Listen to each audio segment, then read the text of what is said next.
Wara li qasmet il-fliegu bejn Malta u Għawdex u l-sfidi South to Port u North to Port, issa imiss Rock to Rock.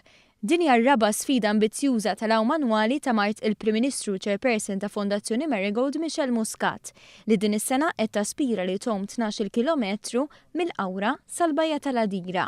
Rock to Rock din id-darba se nkunu qegħdin kunċett differenti fejn se nkun qed nagħmlu tnax-il kilometru minn blata l-oħra sakemm mill-Qawra nitlu mal-kosta u nduru l-kosta sakemm naslu ġewwa l-Għadira. F'konferenza tal-aħbarijiet bi-Swit l-Akwarju Nazzjonali, is-Sinjura Muscat qalet li l-preparamenti ilhom għaddejjin sena sħiħa b'determinazzjoni u impenn fl-isfond tal-ħsieb li mill-attività jibbenefikaw mal-50 atleta tal-Special Olympics li f'Marzu li ġej se jirrappreżentaw lil pajjiżna f'Abu Dhabi.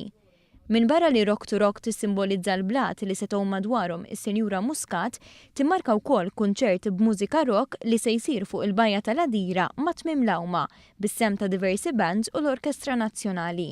50 sena esperjenza fis-settur, il-coach Anna Kallejja deskrivet lil Michel Muscat bħala persuna eżemplari li b'impenn bla preċedent dejjem twettaq dak li tkun ħadmet għalih. Min persuna li ma kienitx atleta llum il-ġurnata nikkonsidra waħda mill-ikbar atleti li kkoċjajt tul dawn iż-żminijiet.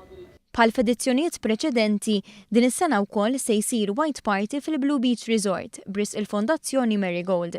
Minkejja li sfida bħal din tirrikjedi taħriġ kontinwu, anke fix-xitwa, is-Sinjura Muscat sqarret li fl-aħħar mill-aħħar hija ta' sodisfazzjon kbir. Permezz ta' dawn il-flus li nġabru, isiru tant proġetti u għajnunu tan-nies u għal-NGOs diversi hija worth it u sakemm il-bambini il-grazzja din is-sena nkun qed nagħmilha wkoll.